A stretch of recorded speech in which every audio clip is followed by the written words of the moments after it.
जिंदाबाद जिंदाबाद। All India Sidhu जी को लाल सलाम। लाल सलाम लाल सलाम। अध्यक्ष साथी एस.एन. पाठक, महामंत्री जी जी जी जी। साथी श्री कुमार, मंच पर सभी केंद्रीय पदाधिकारीगण, आपके अधिवेशन की चेयरमैन सेक्शन कमेटी साथी छविलाल यादव जी, आपके कन्वीनर साथी पार्षद जी, हमारे निमंत्रण पर कानपुर समाजवादी पार्टी के एमएलए हसन जी और अधिवेशन में आए हुए हिंदुस्तान के कोने कोने से defence all India defence employees federation के बहादुर साथियों, बहनों और भाइयों, वैसे पूर्व वक्ताओं ने आपके सामने जो जो चुनौतियां हैं उनके बारे में बड़ा खुलासे से जिक्र किया है। साथी श्री कुमार ने कहा कि मेरे को कल इंटरनेशनल ट्रेड यूनियन कॉन्फेडरेशन जो वर्ल्ड का एक बहुत बड़ा फेडरेशन है जिसकी 163 कंट्री की यूनियन है, उसके साथ एफिलिएट है जी। हम भी उसके हिंद मजदूर सभा भी एक एफिलिएट है।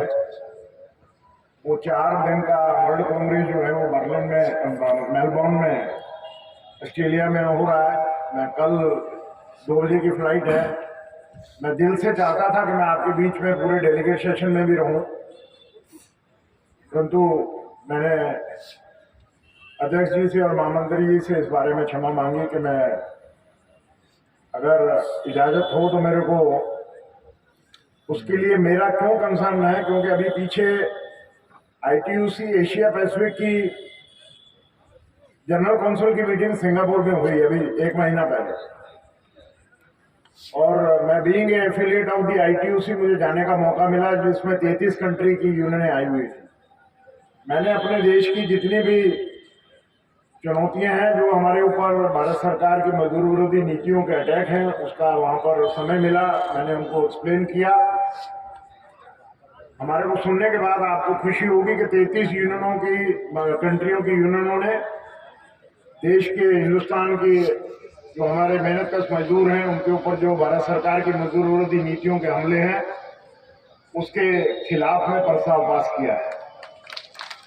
और अभी वो प्रस्ताव लेकर मेरे को वर्ल्ड कांग्रेस में इस बात को रखना है, और मुझे पूरा यकीन है कि 163 कंट्री की यूनियनें हमारे हिंदुस्तान के मजदूरों के ऊपर जो हमारे हक और हकूक के ऊपर जो हमले हो रहे हैं ये दूसरी देशों के अंदर भी चल रहे हैं, उसके लिए वहां पर भी हम कोशिश करेंगे कि प्रस्ताव हमारे पास हमारी फेवर में आए। मैं ये भी याद कराना चाहता हूँ 4 साल पहले कोपेनहेगन में वर्ल्ड कांग्रेस हुआ था आईटीयूसी का, और मेरे को वहां पर 8 मिनट बोलने का समय मिला था। मैंने ये सारे जो हमारे ऊपर अटैक हैं मजदूर विरोधी नीतियां बीजेपी सरकार की, ये वहां रखने का काम किया। 10 मिनट 12 मिनट बोल गया था। उनको आपको जानकर खुशी होगी कि 163 कंट्री की यूनियनों ने, उनका जो फेडरेशन है वर्ल्ड का, उन्होंने प्रस्ताव पास किया कि अपनी अपनी कंट्री में इंडियन हाई कमीशन के सामने हिंदुस्तान के मजदूरों के फेवर में प्रदर्शन करके उनको मांग पत्र दिया जाए। और ये मांग पत्र दिए गए, उसमें आप कहें कि सफलता क्या मिली है। अभी जो सरकार चिल्ला रही है जिस तरीके का, मैं अभी आपको बताऊंगा कि उनको क्या प्रॉब्लम है। जो उदारीकरण की नीतियां चल रही हैं, जो कहते हैं कि हमारे देश में पैसा नहीं है, देश का निर्माण करना है तो विदेशी पूंजी को बुलाना है रेड कारपेट पे, तो अभी तक भारत सरकार इस बात में सफल नहीं हो रही है कि विदेशी पूंजी को हिंदुस्तान में वो रेड कारपेट पर बुला पाए। क्योंकि जो वर्ल्ड की पावर मजदूरों की है, उन्होंने उस पूंजीपतियों को भी, जो विदेशी पूंजीपति व्यापार करते हैं दुनिया में, उनको भी समझाने का काम किया है कि अगर आप हिंदुस्तान में जाकर इन्वेस्ट करेंगे और अनफेयर लेबर प्रैक्टिस करेंगे तो आपको जहां जहां पर भी यूरोप में या पूरी दुनिया में आपके काम चल रहे हैं वहां पर भी मजदूर आपके सामने झंडा लेकर खड़े हो जाएंगे। तो ये हम प्रयास कर रहे हैं इसमें। और जो देश के अंदर भी हमने पिछले 8 साल में 10 मजदूर संगठनों ने इन मजदूर विरोधी नीतियों के खिलाफ 5 हड़तालें पूरे देश में की। लास्ट हड़ताल 2 दिन की हुई थी जिसमें 25 करोड़ देश के कामगारों ने हिस्सा लिया था। उसके लिए मैं आपको मुबारकबाद देता हूं कि all India defence employ federation की लीडरशिप जब जब आपके ऊपर डिफेंस सिविलियन के हकों के ऊपर जब हमले कर रही है सरकार, आपने इतने बड़े बड़े हौसले के साथ फैसले लिए हैं जो तकरीबन आपको देश में बहुत ही विरले मजदूर ऑर्गेनाइजेशन ऐसे डिसीजन ले रहे हैं, क्योंकि आपका इतिहास भरा हुआ है, क्रांतिकारी इतिहास है, संघर्ष का इतिहास है, कुर्बानी का इतिहास है। और अगर यूनियन वर्कर की बनी है और वर्कर के हकों के ऊपर हमले होंगे तो यूनियन सरकार के साथ बैठकर उनकी आरती उतारे, तो ऐसे लीडर को लीडर मानना ही मैं समझता हूं कि उनको रहना ही नहीं देना चाहिए ऐसे लीडर को जो आपके ऊपर हमले हों और सरकार की तारीफ कर रहे हैं। तो लिहाजा आपने, मुझे मालूम है कि 1 महीना लगातार दिल्ली के हिंदुस्तान की राजधानी में आपने धरना रखा, वहां पर पूरा 1 महीना चला। इतना बड़ा धरना अभी तक किसानों के बाद अगर चला तो all India defence employ federation का चला। उसके बाद आपने फैसला किया कि आप 5 दिन की हड़ताल पर जाएंगे। आप अगर अपनी हिस्ट्री देखें तो मेरे ख्याल आपने हिस्ट्री लिखी है पाठक जी, श्री कुमार जी। 5 दिन की हड़ताल में 98% एम्प्लॉय डिफेंस सिविलियन हड़ताल पर गए, जो आज से पहले कभी इतना सक्सेसफुल नहीं हुआ। फिर आपने ये भी तय किया कि हम अनिश्चितकालीन की हड़ताल पर जाएंगे, और जब अनिश्चितकालीन की हड़ताल का आपने फैसला ले लिया तो मोदी सरकार ने क्या कहा कि अगर आप हड़ताल पे चले गए तो उनकी सरकार को खतरा है। तो उन्होंने क्या किया, उन्होंने ऑर्डिनेंस इशू किया एसेंशियल डिफेंस मेंटेनेंस एक्ट का, कि हड़ताल करवाने वाला, हड़ताल पे जाने वाला, हड़ताल को मदद करने वाले सारे दोषी होंगे, और अगर आप हड़ताल पे जाएंगे आपको हिंदुस्तान की पुलिस बिना FIR के अरेस्ट कर सकती है कहीं पर भी। Policeman can arrest any civilian defence employee, और जो बाहर से भी मदद करेगा आप कूल डाउन नहीं कर सकते, आप ब्रेक मीटिंग नहीं कर सकते, स्लो डाउन नहीं कर सकते। ये सारी चीजें उसमें ये कंडीशनें लगा दी, और फिर उसके बाद पार्लियामेंट में रखकर उसको एक्ट बना दिया। वो एक्ट मेरे ख्याल खत्म हो गया, 1 साल के लिए बनाया था।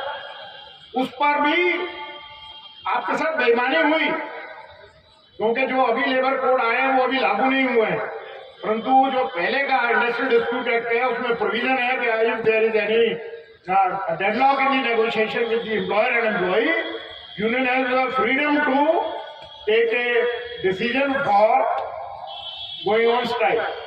ये इंडस्ट्रियल डिस्प्यूट एक्ट में प्रोविजन है, हमारा राइट है, ये फंडामेंटल राइट है कि अगर मालिक हमारी बात को जायज को नहीं मानता है तो यूनियन को यह अधिकार है कि वो उस पर डिसएग्रीमेंट रिकॉर्ड करके और हड़ताल पर नोटिस देकर हड़ताल पर जा सकता है। परंतु इन्होंने आपकी एक्स पार्टी डिसीजन लिया लेबर कमिश्नर ने, और भारत सरकार को कन्वे कर दिया कि ये नेगोशिएशन फेल हो गई है।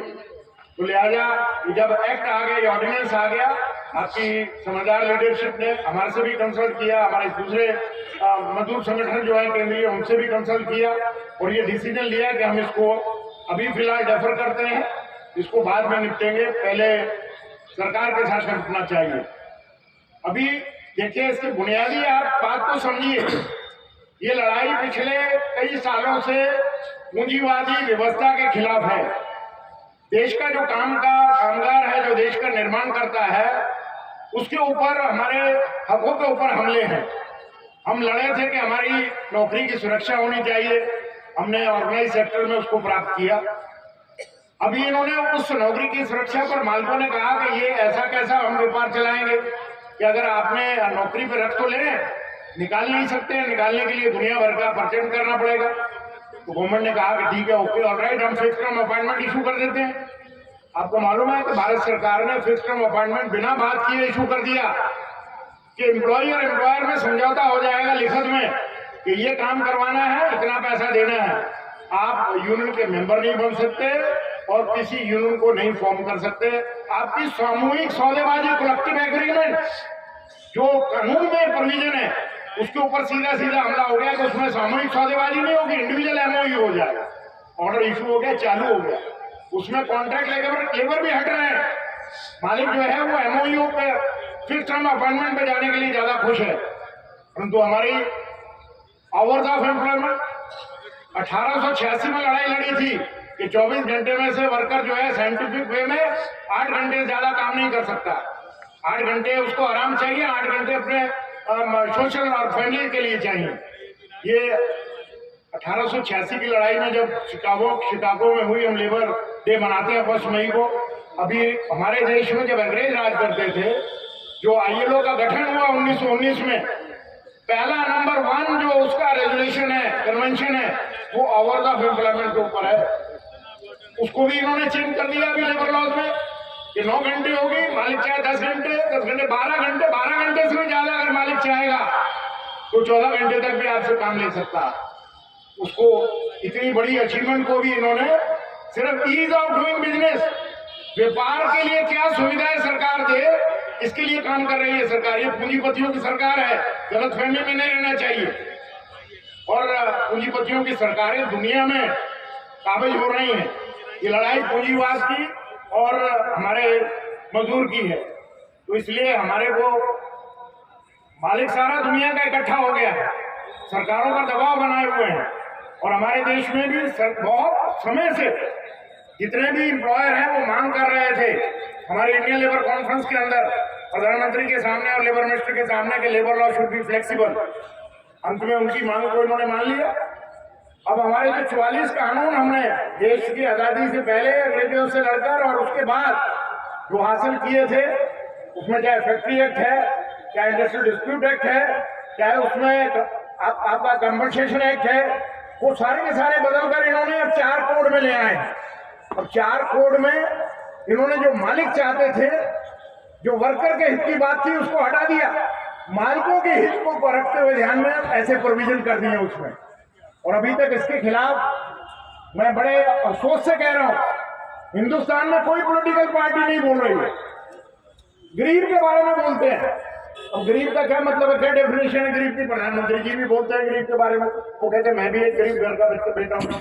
परंतु हमारे जो फंडामेंटल राइट है, संवैधानिक राइट है, उनको ऊपर हमला करके चेंज कर दिए गए हैं।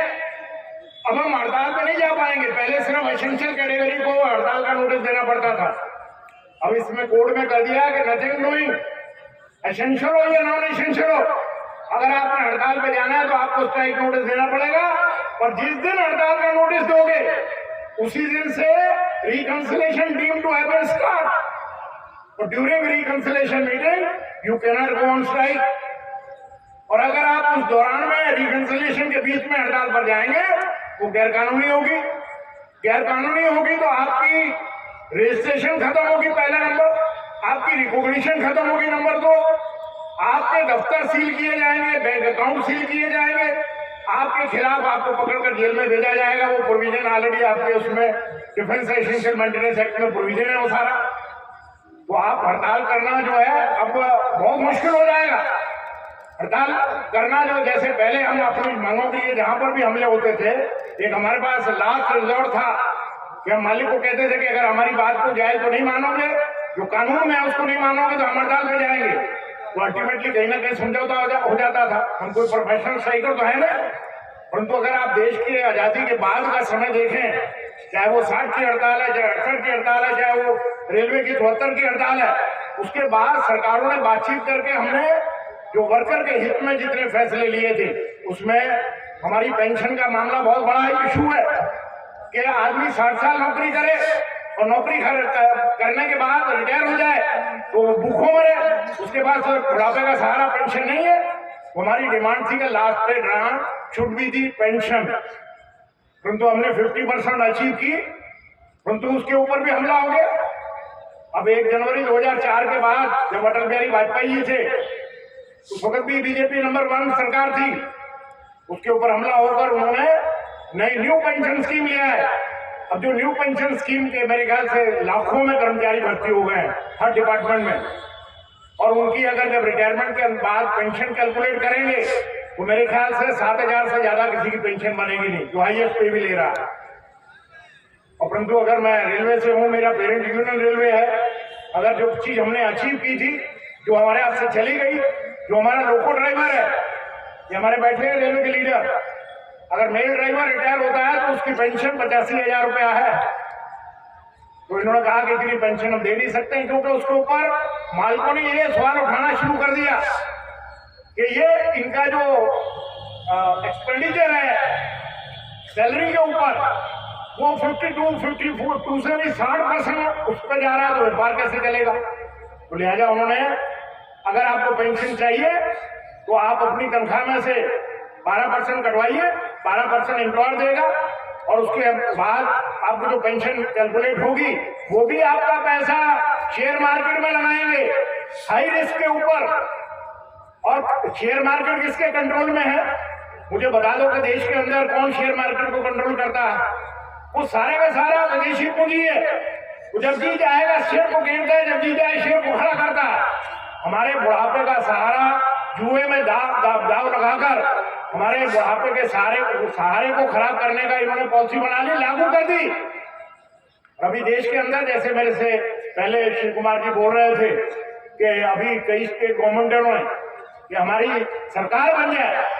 देखिए मजे की बात, मजदूर को देश के अंदर मजाक समझा हुआ है कि हमारी सरकार बन जाए, आपका वोट हमारे को मिल जाए तो हम ओल्ड पेंशन लागू कर दें। अब कांग्रेस ने पीएफआरडीए अगर आप देखें तो ये पॉलिसी जो मोदी जी चला रहे हैं किसी बाहर की सरकार की पॉलिसी नहीं है।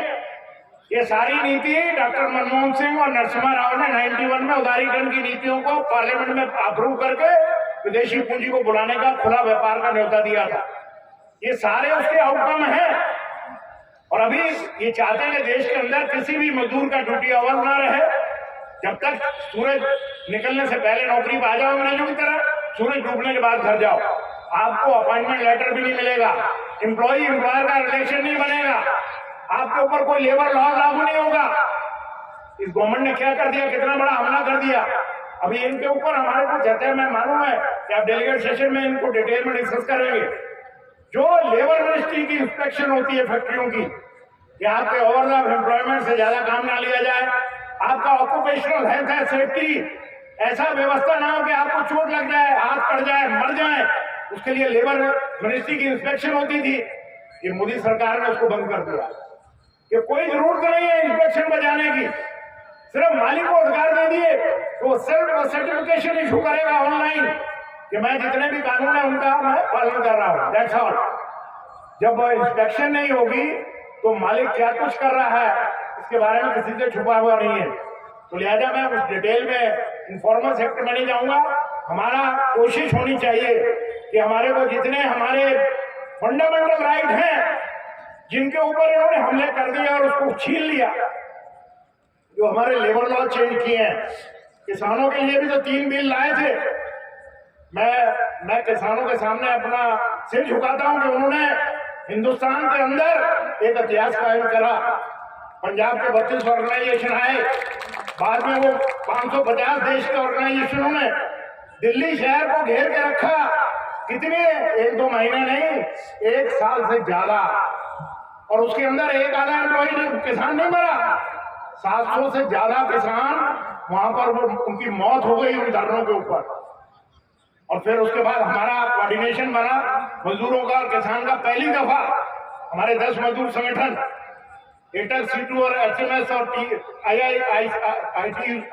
आईआईसी, टीयूसीसी, हमने सबने मिलकर उनसे बाकायदा कोऑर्डिनेशन किया। हम उनके साथ में कंधे से कंधा मिलाकर लड़े, वो हमारे साथ आने शुरू हो गए। और अंत में इलेक्शन आने शुरू हुए स्टेटों के, तो प्रधानमंत्री ने उसको विड्रा कर लिया। अभी हमारे 4 करोड़ तो विड्रा नहीं हुए। आपकी लड़ाई अपनी जगह पे ठीक है कि आपका कॉर्पोरेटाइजेशन हो गया, कॉर्पोरेटाइजेशन के बाद अभी प्राइवेटाइजेशन होना है। वो मैं अभी आपको बता के जा रहा हूं। अगर आप नहीं जागोगे और ऐसा कोई तैयारी नहीं करोगे, क्योंकि आपकी 7 कंपनी बन गई, उनका रजिस्ट्रेशन कंपनी एक्ट में हो गया और हर कंपनी के अंदर ये छूट है कि प्राइवेट जितना भी एंटरप्रेन्योर है वो आपके शेयर खरीद सकता है। अभी कह रहे हैं कि गवर्नमेंट ओन्ड फैक्ट्री है ये। मैं पूछना चाहता हूं कि during pandemic international airport India के 8 इंटरनेशनल एयरपोर्ट इंडिया के किसने ले लिए? गौतम अडानी ने हमारे देश के 8 इंटरनेशनल एयरपोर्ट को उसने लोएस्ट टेंडर पर वो ले गया, मालिक बन गया उसका, जिसको 1 घंटे का एक्सपीरियंस नहीं है अंतर्राष्ट्रीय हवाई अड्डे को मेंटेन करने का। 8 एयरपोर्ट का मालिक बन गया। सारे जितने भी शिपयार्ड हैं उनके ऊपर कब्जा कर लिया। और अभी वो भारतीय रेलवे चला रहा है, अडानी रेलवे, जो वहां से चलती है उसके अडानी पोर्ट से और सीधा फरीदाबाद में आकर जो उसने ब्रिजवासन में जगह ली है, हजारों एकड़ लैंड ली है, वहां पर कंटेनर सर्विस बना दिया है।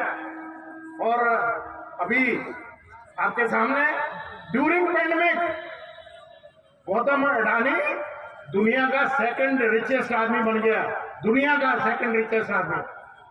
वो कैसे बन गया भाई? इसी 1.5 साल में वो 76,000 करोड़ रुपए का 15 बैंकों का डिफॉल्टर था। वो अपना मूल तो परे रह गया, ब्याज भी नहीं देता था, उसका सारा कर्जा माफ। और उसको ये सारे बैकडोर से सारे एयरपोर्ट उसके हवाले कर दिए, रेलवे की गुड्स ट्रेनें खूब चला रहा है और सारा पैसा इकट्ठा करके अब दुनिया का सेकंड नंबर पर, अभी हो सकता है कि नंबर 1 पर भी आ जाए। और दूसरा उसका एक और गुजराती भाई, वो भी हमारे देश का है, मुकेश अंबानी। मुकेश अंबानी ड्यूरिंग पेंडेमिक वो एशिया का रिचेस्ट आदमी बन गया। और ड्यूरिंग पेंडेमिक मजदूर कहां गया? मोदी जी कहते हैं मैं 80 करोड़ को खाना दे रहा हूं।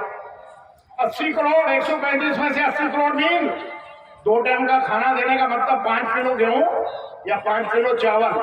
यूपी का मैं कह सकता हूं, यहां पर इलेक्शन जीतना था तो 10 किलो कर दिया था मोदी जी ने। अब उसी के ऊपर चुनाव जीत गए। जो समाजवादी ने पार्टी ने किया उसको सब भूल गए कि हमारे वो योगी जी जो है राशन देते रहे, जिसके मुंह पर जो माइक लगता था टीवी का, वो कहता था ये राशन आ रहा है मेरे पास। और 10 किलो राशन ले लिया, 10 किलो खाया नहीं जा रहा, बाकी बेचना शुरू कर दिया। तो देश की 80 करोड़ जनता जो बिलो पॉवर्टी लाइन में गई ड्यूरिंग पेंडेमिक, वो बड़ी छाती ठोक के बोल रहे हैं जो बाहर से पैसा आ रहा है कि हमने 80 करोड़ को 1.5-2 साल से खाना फ्री दे रहे हैं। और अपने जो हमारे को इलेक्शन जितवाते हैं, बड़े दुख की बात है कि आप किसी एमएलए को चुनते हो, किसी एमपी को चुनते हो। हमने पहले सुना था कि मंडी लगती है घोड़े बिकने की, गधे बिकने की, बैल बिकने की। अब मंडी लगने लगी, एमएलए बिकते हैं, एमपी बिकते हैं, उनकी बोली लगती है, बोलो 40 करोड़ लेना है, 25 करोड़ लेना है, आजा बीजेपी में। सारे आपके जितने करप्शन है खत्म। हमारे पास ऐसी वॉशिंग मशीन है, धोकर आपको खड़ा कर देंगे, सारे जो करप्शन है वो खत्म। और नहीं तो आपके पीछे ईडी आ जाएगी, आप जेल में चले जाओगे, जमानत ही नहीं होने देंगे। ऐसा देश के अंदर जो नंगा नाच है अपनी ताकत का कर रहे हैं, ताकत हमने दी है, आप लोगों ने दी है, चुना आप लोगों ने।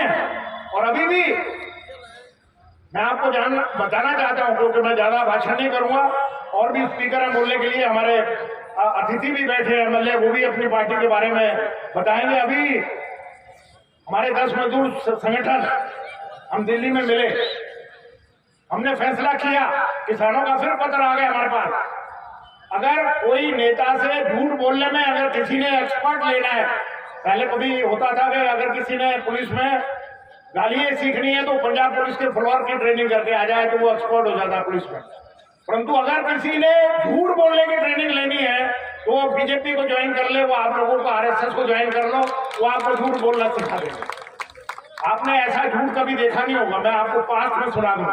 हमने दिल्ली में सुना था कि मंदिर में किसी ने कह दिया कि गणेश जी दूध पी रहे, विद इन 9 सेकेंड वो अमेरिका में भी पीने लग गए थे।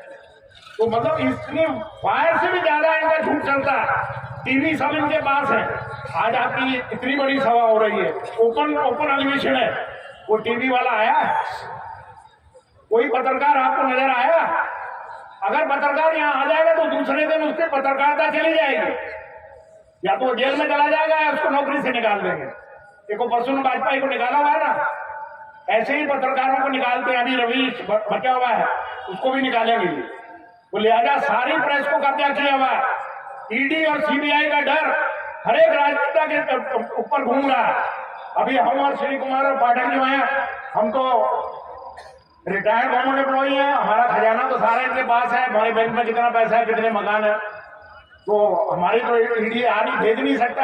हाँ, कुछ नेता ऐसे हैं जिन्होंने आपकी ताकत के ऊपर गलत काम किया है, वो डर रहे हैं कि ईडी आ जाएगी, सीबीआई आ जाएगी तो जेल चलेंगे, नेतागिरी भी जाएगी और सारा माल पानी भी चला जाएगा। तो ऐसे नेता को पहचान के रखो, वो अपनी मूवमेंट से बाहर निकालो। और अभी समय हमने फैसला लिया है कि 2 दिसंबर को पूरे देश में सारे वर्करों को मोबिलाइजेशन होगा, ब्लॉक लेवल, डिस्ट्रिक्ट लेवल और स्टेट लेवल, फिर उसके बाद नेशनल लेवल पे आएंगे। 30 जनवरी को जिस दिन गांधी जी की हत्या हुई थी, दिल्ली में राष्ट्रीय सम्मेलन 10 मजदूर संगठनों का बुला रहे हैं। डिसीजन हो चुका है, आदेश इशू हो गए हैं और उसमें आपका सहयोग चाहिए। और उसमें लाइक माइंडेड सारे जितने मजदूर संगठन हैं उनको एक मंच पर लाने की बात कर रहे हैं। राजनेताओं की हम गारंटी नहीं लेते हैं, वो कहां पर ईडी से डरेंगे, कहां सीबीआई से डरेंगे, उसका हमारे को कोई भरोसा नहीं है। आज किस पार्टी से एमएलए एमपी है, कल कहां पर बीजेपी में ज्वाइन कर जाएगा। जैसा कि आपके पास रिकॉर्ड है, मध्य प्रदेश में देख लो, अरे वो महाराजा सिंधिया रॉयल फैमिली से है और इतनी प्रॉपर्टी है, उसके बाद उसने कहा कि अगर मैं कांग्रेस में रहा तो जेल भी जाऊंगा, प्रॉपर्टी भी जाएगी, छलांग मार के वो बन गया बीजेपी का लीडर। अब वो वहां की सरकारी बीजेपी की बना दी। तो ऐसे अभी आपकी महाराष्ट्र की सरकार देख लो, हम सोचते थे कि शिवसेना काडर बेस्ड पार्टी है, उसको नहीं तोड़ पाएंगे। उनके 40 एमएलए को ईडी का नोटिस दिया कि जेल में जाना या पैसे लेने हैं, हमारे साथ आना है। उन्होंने कहा जी पैसे दे दो, सरकार बना देते। अब महाराष्ट्र में सरकार बना दी। तो ऐसी व्यवस्था, पूंजीवादी व्यवस्था के खिलाफ जब तक देश का कामगार, देश का निर्माण करता, देश का मेहनतकश एक मंच पर नहीं आएगा किसानों की तरह। अभी किसानों ने हमारे को पत्र लिखा, डॉक्टर दर्शन पाल का लेटर आया, हमने उसको डिस्कस किया है, हमने फिर दोबारा से कोऑर्डिनेशन शुरू कर दिया है। इस दफा किसान और मजदूर 24 से पहले इस देश के अंदर फैसला करेगा कि इस देश के अंदर हमारी वोट से सरकार किसकी बनेगी, जो मजदूरों के हित की रक्षा करेगा। ये नहीं कि भाई हिंदू मुसलमान कर दिया तो सरकार बना ली। ये आपको सोचना पड़ेगा दोस्तों। हमारे भाषण पर ताड़ी तो जरूर मारते हो, परंतु घर में जाकर जब हिंदू मुसलमान की बात आती है वोट बीजेपी को डालते हो। ये आपको भी सोचना पड़ेगा अपने दिमाग से कि अगर आपके हितों के ऊपर हमले हो रहे हैं तो आप क्या है, हिंदू भूखा मर रहा है। कोविड में कौन मरा था? हिंदू मरा नहीं था। किसको ऑक्सीजन मिली थी? हिंदू नहीं मरा था। आज बेरोजगारी हाईएस्ट पीक पर है, हिंदू के बच्चे घर में बेरोजगार नहीं बैठे। ये इनकी गेम में क्यों फंस रहे हैं हम? और हाईएस्ट करप्शन है हमारा, हंगर इंडेक्स, भुखमरी का हमारे से ऊपर नेपाल भी ऊपर है, बांग्लादेश भी ऊपर है। हम 116 में से 107वीं कंट्री पर पहुंच गए भुखमरी में। हमारे नोट की वैल्यू क्या है? 83 रुपए का $1 मिल रहा है हमारे को, 83 रुपीज का। महंगाई कहां जा रही है? बच्चे पढ़ा नहीं पा रहे हैं, खाने को पेट में कुछ नहीं है, नौकरी सुरक्षित नहीं है, बुढ़ापे का सारा पेंशन नहीं है। तो दोस्तों हम हिंदू मुसलमान में बटे हुए हैं। तो ये हमारे को सबसे पहले हमारी प्राइम रिस्पॉन्सिबिलिटी बनती है कि हमारे को बेवकूफ बना रहे हैं अपने राज में रहने के लिए, सरकार को बचाने के लिए। परंतु हमारे को चाहे हिंदू है या सिख है या ईसाई है, हम सब हिंदुस्तान के भाई भाई है। हमारे को कामगारों को एक मंच पर आना होगा। हम कोशिश कर रहे हैं कि देश के मजदूरों को 24 से पहले वोट देने से पहले ठोक बजाकर समझाएं कि वोट कहां पर पड़ेगी, पूंजीपति को पड़ेगी या मजदूर के एचएससी को पड़ेगी। ये आपने तय करना है। इन्हीं शब्दों के साथ मैं आपका बहुत बहुत धन्यवाद करता हूं कि आपने मुझे मौका दिया। मेरा फर्ज भी है, मेरी रिस्पॉन्सिबिलिटी भी है as a vice president of the AITF। मैं रहना भी चाहिए था, परंतु मैं वहां पर भी अपने साथियों का काम करने जा रहा हूं और उसकी आप लोगों ने मेरे को इजाजत दी हुई है। इन्हीं शब्दों के साथ मैं आपका बहुत बहुत आभार प्रकट करता हूं। और जैसी मेरी आदत है, अगर मजदूर की सभा में मजदूर का नारा नहीं लगेगा तो भैया हम कौन सी बारात में आए हुए हैं? तो मुट्ठी बंद करके नारा लगेगा, दुनिया भर के मेहनत कशो। तो मुट्ठी नहीं उठाएगा वो समझ लेना बीजेपी योगी जी का आदमी हमारे बीच में बैठा, वो आइडेंटिफिकेशन हो जाएगा। दुनिया भर के मेहनत कशो की टक्कर में। मेरी आवाज आपसे ज्यादा जा रही है। आप देखिए कितने डेलीगेट बैठे, हम 5 फैक्ट्री है कानपुर की। तो मुट्ठी बंद करके आवाज इतनी आए कि मैं आज से बोलूं, आप जोर से बोलूं, ताकि आपके एमएलए जो इस इलाके के उनको ये तो तसल्ली हो जाए कि ये देश के अंदर को बदलाव करने वाले हैं। दुनिया भर के मेहनत कशो जुल्म की टक्कर में, जुल्म की टक्कर में। मोदी सरकार होश में आओ, होश में आओ, होश में आओ। मोदी सरकार होश में आओ, होश में आओ, होश में आओ। अरे देश के मजदूरों से मत टकराओ, मत टकराओ। जो हमसे टकराएगा चूर चूर हो जाएगा। इंकलाब जिंदाबाद। जिंदाबाद जिंदाबाद बहुत बहुत धन्यवाद। सलाम लाल सलाम बहुत बहुत लाल धन्यवाद सलाम लाल सलाम। राणा सिद्धू जी। एक छोटा सा परिवर्तन कार्यक्रम में है हमारे बीच में कैंट विधानसभा के